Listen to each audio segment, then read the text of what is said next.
Hello guys, and welcome to this new project breakdown. I will break down the project a little bit. I did the last few weeks or months ago. It's the project the Chanel series, and I would like to break down the project a little bit and give you a little bit insights. You can view the project on Behance, so it's right here, and you can have a look. Another thing I wanted to share with you, I set up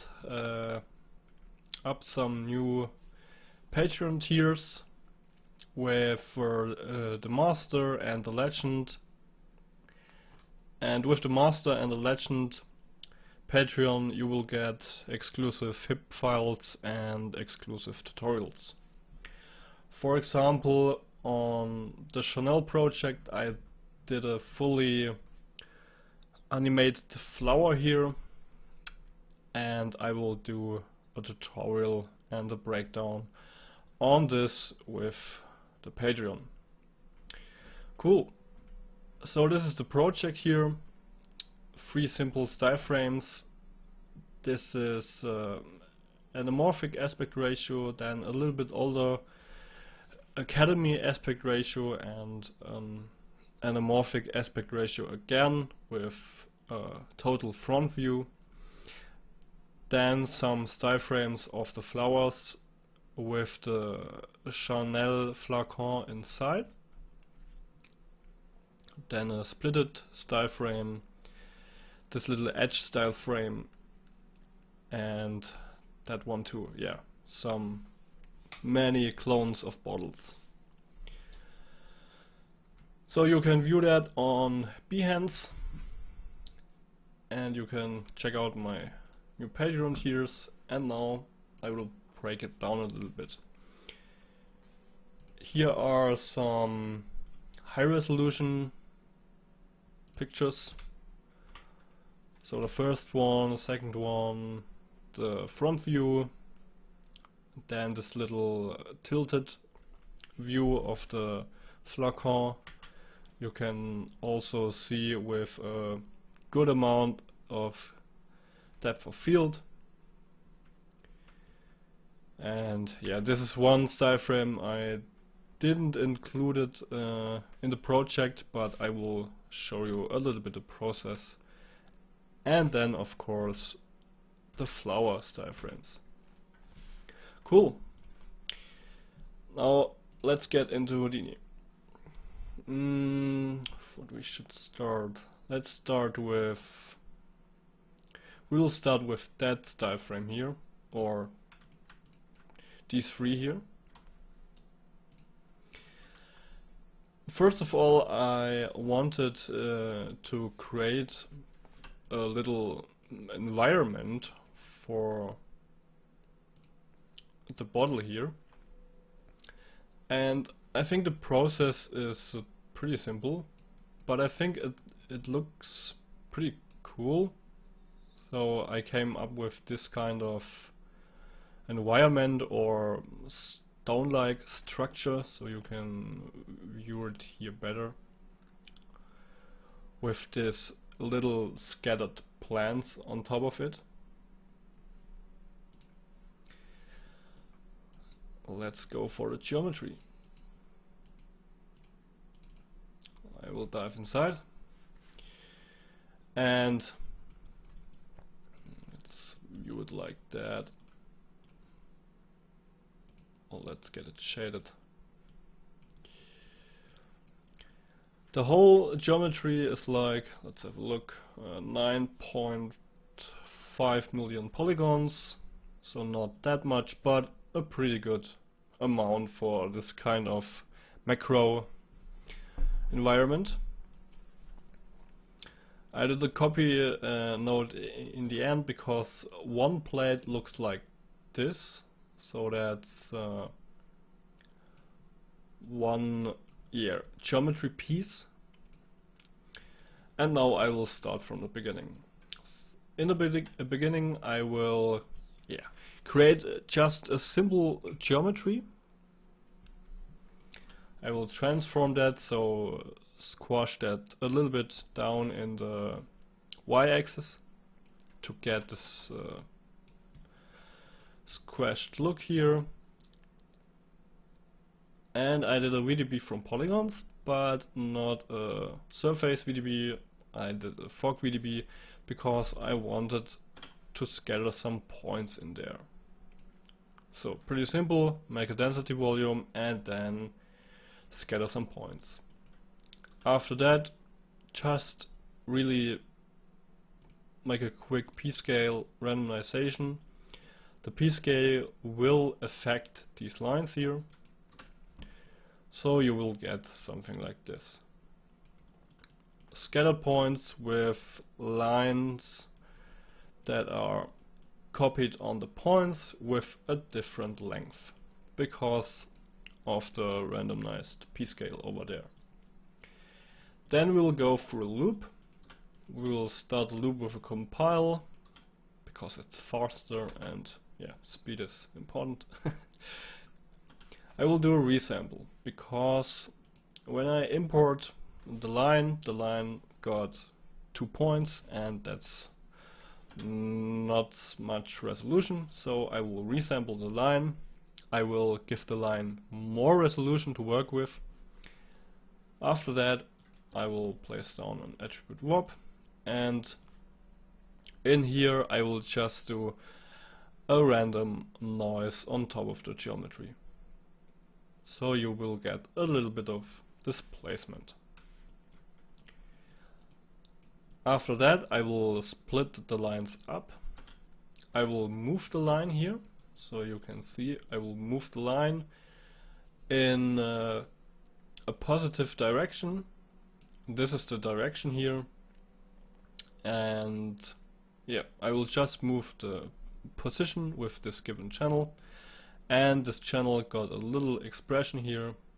Well, let's view it like so, and this expression just will tell the attribute wrangle to move the line randomly in the given direction with a seed number calculated on the iteration of the loop.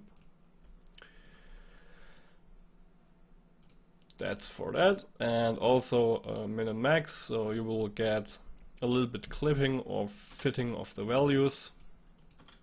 And now you can see I've got that one here.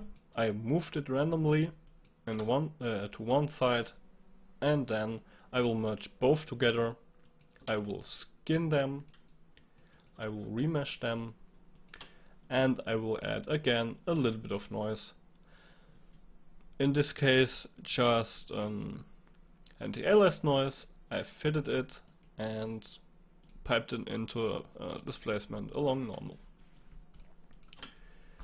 I will do that for every 1500 pieces here. Let's have a look on the compile end because that's way faster. And after that is cooked, you can see the final result of the 1500 pieces to get like a stone-like structure, and you will end up with something like this. It looks a little bit boring, but when you extrude the whole thing here, so I placed down an extrude volume and I disabled the flattened base, and the depth is a given value. You will get something like this. After that I will convert the whole mesh to a VDB because I wanted to mesh it together, and with the VDB I will place down a VDB reshape. And the cool thing is, with the VDB reshape you can do like erode stuff and deflate, open, close. The offset here is 1.5, so I eroded the voxels a little bit to give it a little bit more organic look and feel to it. After that I place down a VDB segment by connectivity. This is a pretty cool node when you want like to separate your big base mesh and get rid of the small pieces here, and yeah, that's pretty cool. So place down the VDB segment by connectivity and then place a blast down and type in add name equals surface underscore 0 and then delete non-selected. You can also switch that and you will get all the little pieces if you want that. Convert it back. Oh, don't edit it. Give it a white color here, and then again 5 points. I copied the whole thing randomly on a sphere here with random scale, and then again VDB from polygon, reshape, connectivity, and a blast. It takes a little bit here.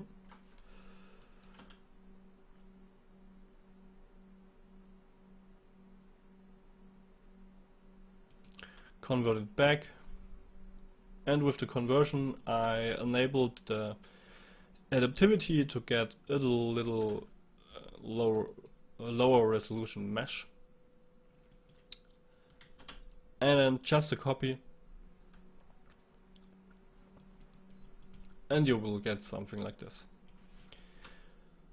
A material here, and you're finished. I also placed down a null node here out for scatter because I will need that later. That's for the geo. Here's the flacon bottle placed down. So find a cool spot on the geometry and place down your object. Then for the geoscatter, I think that's pretty simple. It's a simple L system here, tweaked a little bit and remeshed it, fused it a little bit, added a little bit of noise, resample. After that I created a simple gradient on the bounding box, so I can control the scale of the polywire here, and I did 2 separate iterations of this little tree or plant, and after that I exported it out as a proxy.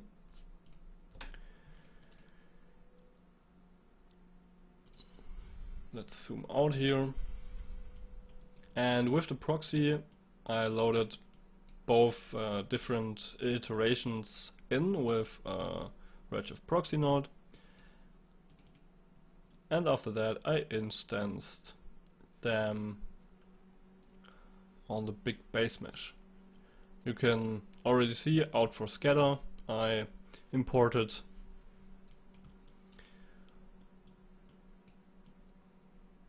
the base geometry here. After that I calculated just with a simple group create node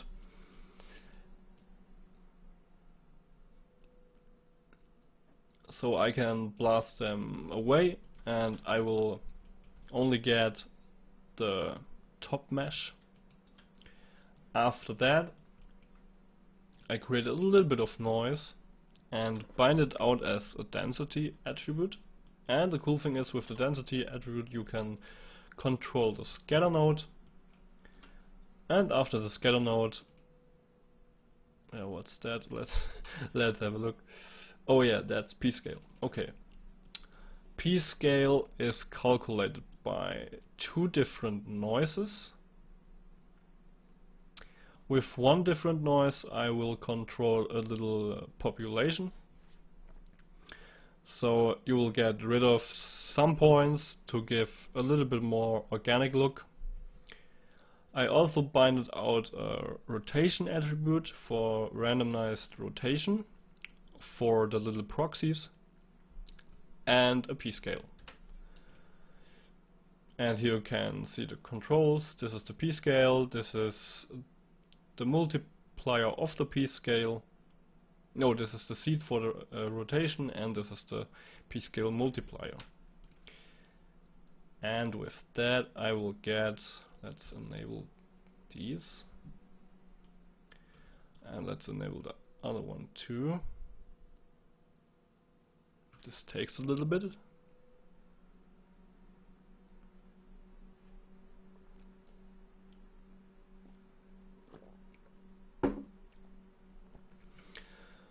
The other ones, and after that I can, let's have a look. Did I start the rendering? No, okay.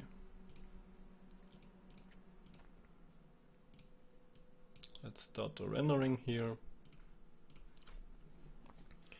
And the cool thing is, with the proxies from Redshift you can really go pretty heavy with the geometry loading, so you can load lots of geometry in there and it will work fine. Let's make the window bigger here. It takes a little bit to start, sure, but it's pretty heavy geometry. So there's a style frame. In the background is an HDRI, and I did two kind of materials. So one material for our ground setup here, and a second material for our little plants here. That's this style frame, and then in different aspect ratios. And the materials are pretty simple, so they are not that complicated. To material, a little bit of blending, bump mapping, curvature, so it's mixed based on curvature.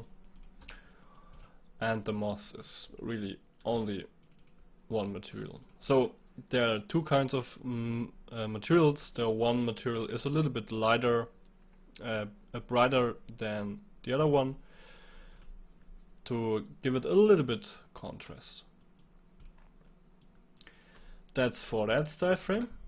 So mainly I was focused here on a macro terrain creation and the little plants. So after that we will go to, let's go to these style frames here. You will see nothing because this is proxies again, and that's really cool. Simple proxy of the, I did a proxy file of the Chanel flacon, and then again just an instance, load a proxy in, and you will get a style frame that will look like this or look like this. And the cool thing is you can do a whole lot more bottles, but yeah, I think that's enough. And here again, a close up from that one. Then one style frame I didn't use. Let me close this one here and save that and close that too. One style frame I didn't use was this little simulation here. Let me just fire up the render view here. Why I didn't use it? Yeah, I think it didn't match with the look, and yeah, I didn't use it, but I like the idea, of course, and I wanted to do something with fluids. Let me just show you the fluid simulation. This is the fluid simulation, so I can already do something like this here.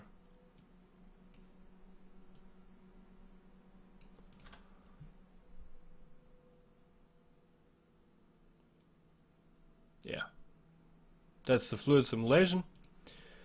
I will do a quick, where's the splash? This is the splash loaded in, and this is a simulation. Okay.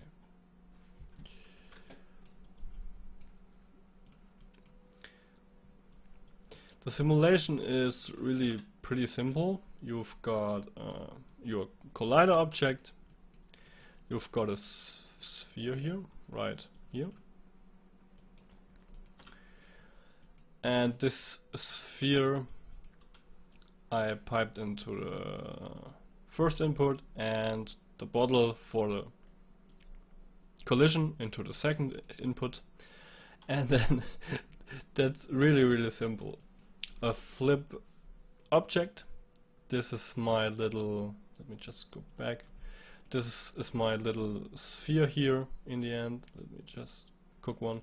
This is my little sphere here. And the static object is the bottle. And then I just piped in a force that will push the fluid into the direction of the bottle. And that's it. After that you will cache it out. I tried with particle fluid surface, but I kinda didn't like the look, so I just did a simple VDB from particles, then a VDB smooth and a convert, and you will get, I think, a pretty cool splash here around the bottle. After that I dived into shading a little bit. This is the fluid splash, and just again, based on curvature, a different kind of reflectivity. Let me just start up the render here. A different kind of reflectivity here, so you can change it, for example, to red or blue. That looks not bad too. And a little bit of roughness based on curvature too. Yeah, that's it. So pretty simple and straightforward, but you will get a pretty cool result.